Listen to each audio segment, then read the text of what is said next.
I found you to be dictating terms, that you want others to talk on your terms. Sorry to say, but see, you said that divinity is everywhere. Now, a person like atheist may say that I don't agree that there is divine thing in everybody, but I agree that there is equality. Everybody has right to have his or her opinion and has to have different opinion than others, and let us respect each other's opinion. Let us respect each other's God. Let us respect everybody's right not to trust in God. I just want to connect these two points. आपने एक जो बात कही थी कि religion और tradition ये दो अलग अलग चीज़ें हैं, और मैं पूरी तरह सहमत हूँ आपकी इस बात से. As against a few years back, today religious identity has become one of the most important identity of an individual in this nation. क्या उस आइडेंटिटी को मेलो डाउन करने का कोई तरीका है?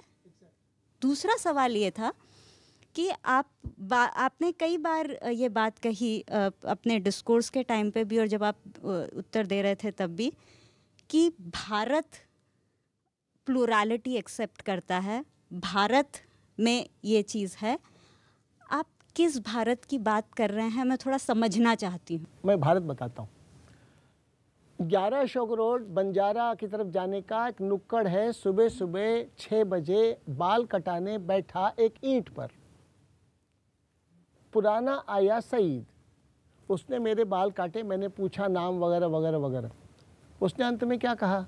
उसने कहा कि मैं यहाँ आ गया हूँ, रहने वाले हम दिल्ली के, मुसीबत के मारे हैं, यहाँ बेटे सब अलग हो गए हैं, मैं इसी से अपनी ज़िंदगी चला रहा हूँ. आए कब? कहा कि नहीं, हम सब बाप बेटे गए थे लाहौर, और फिर लाहौर से जब हवा ख़राब होने लगी माहौल, तो मेरे बाप ने कहा मुझे, वालिद ने, कि चलो अब हम वतन चलते हैं, यहाँ का माहौल ख़राब है. और वो सईद अपने बाप के साथ लाहौर से निकलकर चांदनी चौक चला आया उस विभाजन के सारी ट्रेजेडी में. मैं उस भारत और उस भारतीय की बात सोच रहा हूँ और कह रहा हूँ, ऐसा मैं मानता हूँ. भारत से मेरा तात्पर्य वो है. और जो आपने कहा एंगेज करना, उसी के सिलसिले में मैंने अपनी ओर से 2 सुझाव रखे थे. आपने जो कहा था रिलीजियस आइडेंटिटी ओवर प्ले जब होगी तो एक्सटर्नल इन्फ्लुएंस के कारण हम बहुत तरह की समस्याओं के जाने अनजाने शिकार बनने का खतरा है. ये, और इसमें एक्सटर्नल इन्फ्लुएंस को हम रहते हुए इस रिलीजियस आइडेंटिटी को अंडर प्ले कैसे करें, उसके लिए कई ऐसे सुझाव हो सकते हैं जिसका विचार होना चाहिए. उसमें से मैंने वो 2 सुझाव रखे. जैसे जयप्रकाश नारायण ने बिहार आंदोलन के समय में जात के आधार पर तनाव हुए थे, उन्होंने कहा सरनेम हटा दिया जाए तो जाति की चेतना कुछ कम हो जाएगी. अब इसमें जयप्रकाश जी को भी कुछ दूसरे लोग कुछ और कह सकते थे. मैंने उस लिहाज से मेरे दिमाग में जो सुझाव आए, मैंने ये रखा इसको और इम्प्रूव करें, नया नया सुझाव लाएं और अच्छा हो. एक्सटर्नल इन्फ्लुएंस और उसकी जो एंग्जाइटी है, उस पर आप क्या सोचते हैं? एक्सटर्नल इन्फ्लुएंस होता है गल्फ़ के मनी का पोरिंग इन. वहाँ से यहाँ की मस्जिदों को रिलीजन के नाम पर सहायता मिलकर उन सहायता की ऑडिटिंग की व्यवस्था अंतर्गत न होना कि वो रिलीजियस या नॉन रिलीजियस किस क्षेत्र में उपयोग में लाए जा रहे हैं.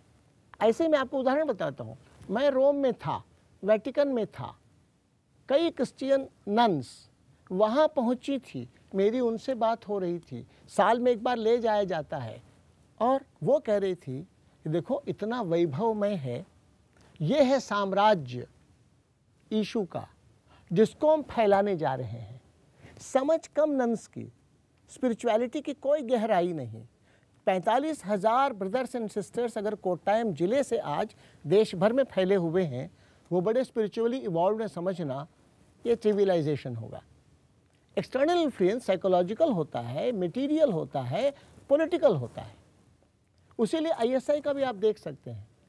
स्वाभाविक है, अगर आप गौ तस्करी की बात आप देख लीजिए, गोमांस निर्यात की बात देख लीजिए। बांग्लादेश की इकोनॉमी में गौ तस्करी और गोमांस निर्यात के वैल्यू एडिशन के कारोबार का वॉल्यूम देख लीजिए, और उनके जो जो यहाँ पर नेटवर्क है उनको देख लीजिए। इसमें आप ऑस्ट्रिच लाइक स्टांस रखें तो बात नहीं बनेगी। हम लोगों को परिणाम चाहिए, तो उस परिणाम के लिए बहुत कैंडिड होकर गहराई से, हम ये नहीं कहते कि हम सब जानते हैं, मैं इतना जरूर कहूँगा कि मेरी नीयत 100% साफ है। समझ में कमी हो सकती है, समझ का मेरा ठेका नहीं है, और मैं सीखने को तैयार हूँ। आप एक राष्ट्रीय पार्टी के राष्ट्रीय नेता हैं, और क्या आप एक हिंदुस्तानी मुसलमान के तौर पे भी सोच सकते हैं?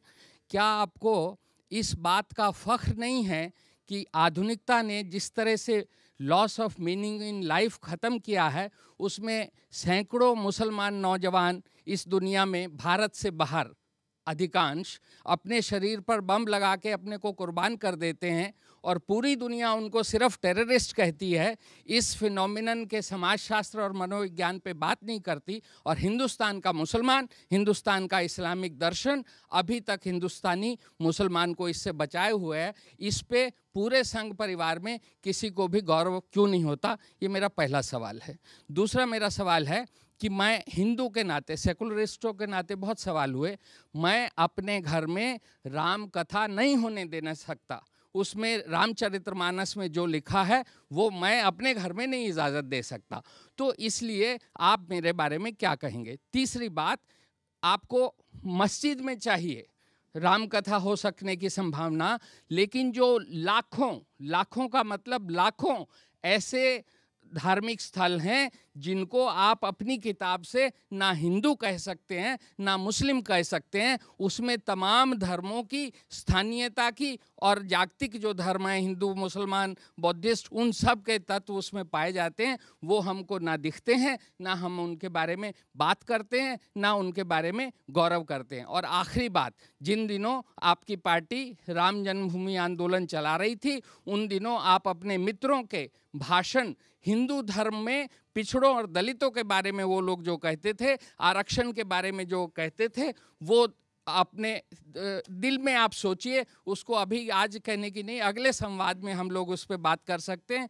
जाति के बारे में हिंदुत्व का जो संगठन है वो क्या सोचता है और कितना अकोमोडेट कर पाता है पिछड़े और दलितों को, ये आप से ज़्यादा इस पीड़ा को कोई नहीं जानता, क्योंकि आपके निकटतम मित्र जिन्होंने सार्वजनिक स्तर पे कहा है कि वो निकटतम मित्र हैं, उनको संघ में परिवार माना जाता, और संघ चालक ने उनके बारे में जिस तरह की टिप्पणियां की हैं, ये बात जाहिर है दलित और पिछड़े को हिंदुत्व का हिस्सा ना मानना। इन चीज़ों पे हम लोग एक ये संवाद, आप जनवरी 93 में भी आए थे संवाद करने, और आज भी आए हैं, बहुत बहुत धन्यवाद। ये संवाद जारी रहना चाहिए। पहली और तीसरी टिप्पणी पर मुझे कुछ और कहने की आवश्यकता नहीं है, मैं बात मानता हूँ। दूसरा, आपके बारे में जो कहा, मैं आपको अपनी परिधि में हिंदू मानता हूँ, क्योंकि उसके लिए कोई ज़रूरी नहीं है। मैं तो उसी ज़मीन पे कह रहा हूँ, इसलिए हाँ, मैं मानता ही हूँ, क्योंकि ये तो ऐसा, जो मेरा हिंदुत्व है वो इतना व्यापक है, ऐसा मैं मानता हूँ।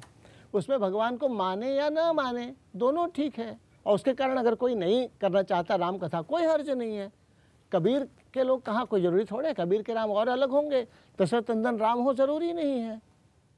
इसलिए उसमें तो हमारी आपकी कोई बात ही नहीं है, और मैं मानता ही हूँ कि यही देश भाईचारे के आधार पर ही टिका है, बढ़ा है। विदेशी देशी कई तरह के गड़बड़ लोगों के प्रयास के बावजूद देश बटा नहीं, बचा है। यही देश की ताकत है, पड़ोस का भाईचारा। कोई सरकार, कोई पुलिस, ये सब देश की ताकत नहीं होती। आज भी देश बचा है, इसीलिए गंगा के बारे में शंकराचार्य वगैरह गए थे बनारस, तो जो मदनपुरा गोदोलिया के पास का इलाका है, कि वहाँ के सारे मुस्लिम जमात के लोगों ने इतना अच्छी तरह स्वागत किया। वो भले ही सगुण ब्रह्म को नहीं मानते होंगे, भगवान जी को, शंकर जी को नहीं मानते होंगे, स्वागत किया। ये है ताकत भारत की। और उसी तरह से मज़ार पर भी जाते हैं, माथा टेकते हैं लोग, माला फूल चढ़ाते हैं, अगर तो अगरबत्ती भी जलाते हैं। आगे चलकर अगर मानो आरती भी कर ली तो क्या बुरा हो गया, कुछ नहीं दिक्कत है। ये भारत का स्वभाव है और यही ताकत है भारत की।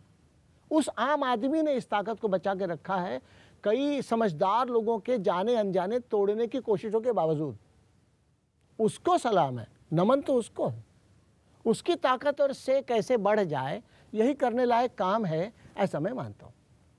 मैंने गोविंद जी से बहुत सीखा है आज की बात में, हम सब ने सीखा होगा। और मुझे लगता है कि वो जो रेजिलियंस जिसकी बात दोनों में आती है, जिसे आप अलग तरीके से व्याख्या करते हैं, वो कहीं ना कहीं उसकी अपने तरीके से हम सब व्याख्या करेंगे शायद। For me that's really the big takeaway from today's conversation. I am sure all of us had our different ways of looking at it, and that really indeed is the spirit of conversations of this kind. We all come to it from somewhat divergent point of view, but we take back something more than what we came with. At least I did. Thank you.